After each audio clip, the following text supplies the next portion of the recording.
اسی اصول سے استدلال بھی کر رہا ہے ایک دوسرے مسئلہ میں کہ جواز کی یہی دلیل کافی ہے کہ اس میں عدم جواز کی کوئی دلیل نہیں ہے۔ اسی طرح یہ کتاب ہے کلمہ طیبہ، اس کے اندر قاری طیب جو وہابی دیوبندی اسماعیلی رشیدی حضرات کے حکیم الاسلام ہیں، اور اسی طرح تھانوی اور مولوی زکریا وہابی دیوبندی تبلیغی، ان کے رسائل کا مجموعہ ہے کلمہ طیبہ کے حوالے سے۔ صفحہ نمبر 356 کے اوپر یہی اصول لکھتے ہیں دوسرے الفاظ میں،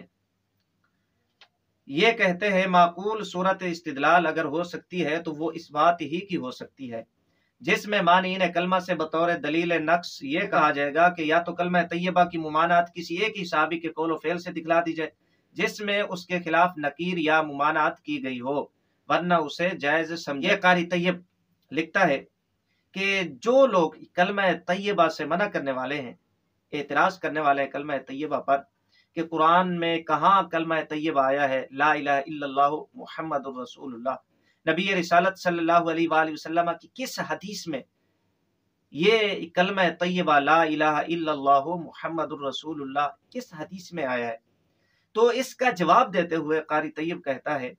ہم یہ کہیں گے کہ کس صحابی سے اس کی نکیر آئی ہے، کس نے لا الہ الا اللہ محمد الرسول اللہ سے منع کیا ہے۔ یہ قاری طیب یہی اصول نقل کر کے اسی اصول سے استدلال بھی کر رہا ہے کلمہ طیبہ لا الہ الا اللہ محمد الرسول اللہ صلی اللہ علیہ وآلہ وسلم کا اس بات کرتے ہوئے صفحہ نمبر 356 کے اوپر۔ مزید صفحہ نمبر 357 پہ لکھتا ہے، یہ کہتا ہے کہ اس لیے حجت کے سلسلہ میں مستقلاً فعل صحابہ کا مطالبہ کیا جانا شرعی فن استدلال کو چیلنج کرنا ہے۔ پہلے تو وہ دو اصول پیش کیے کہ جواز کی یہی دلیل کافی ہے کہ اس پہ عدم جواز کی دلیل نہیں ہے، تو ہم ان دونوں عبارتوں کو قاری طیب کی اور تھانوی کی سامنے رکھ کر وہابیوں سے پوچھتے ہیں قرآن کی کس آیت میں میلاد شریف سے منع کیا گیا،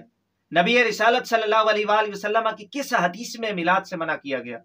صحابہ کرام خلفائے راشدین میں سے کس خلیفہ کے قول سے میلاد کا منع ہے، صحابہ کرام رضی اللہ عنہم اجمعین میں سے کس صحابی کے قول سے اس کا منع ثابت ہوتا ہے، تابعین میں سے کس تابعی نے میلاد شریف سے منع کیا۔ تو اب صحابہ کے بارے میں لکھتا ہے کہ حجت کے سلسلہ میں مستقلاً فعل صحابہ کا مطالبہ کیا جانا شرعی فن استدلال کو چیلنج کرنا ہے۔ وہابی دیوبندیو جو تم خلفائے راشدین کا بار بار سوالات کرتے ہو، صحابہ کرام میں سے کس صحابی نے کیا ہے، تابعین میں سے کس نے کیا ہے،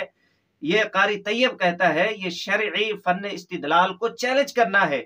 کم از کم اپنے بڑے کی یہ عبارت تو مان لیں، اپنے بڑے کی بات تو مان لیں، اپنے بڑے کا اصول تو مان لیں۔ کس منہ سے تم سنیوں سے مطالبہ کرتے ہو کس خلیفہ نے یہ میلاد شریف منایا ہے،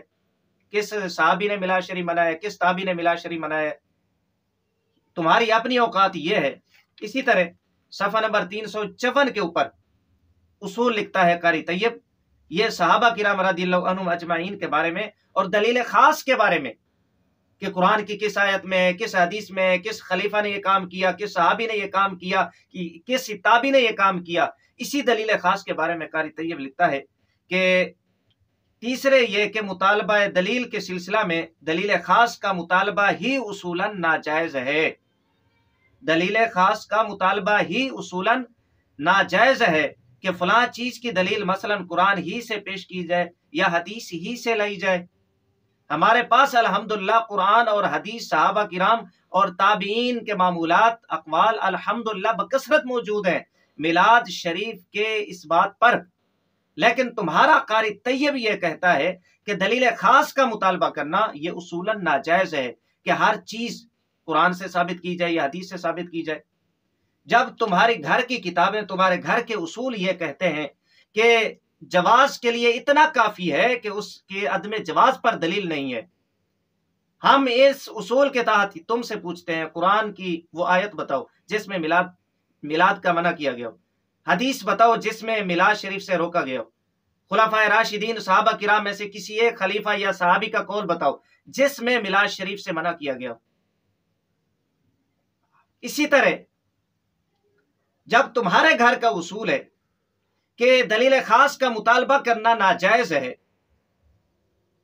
تمہارے گھر کا اصول ہے، دلیل خاص کا مطالبہ کرنا جائز نہیں ہے، پھر کیوں تم اپنے گھر کی کتابوں کا خون کر کے، اپنے اکابرین کا خون کر کے سنی مسلمانوں سے میلاد شریف پہ دلیل خاص کا مطالبہ کس منہ سے کرتے ہو؟ لہٰذا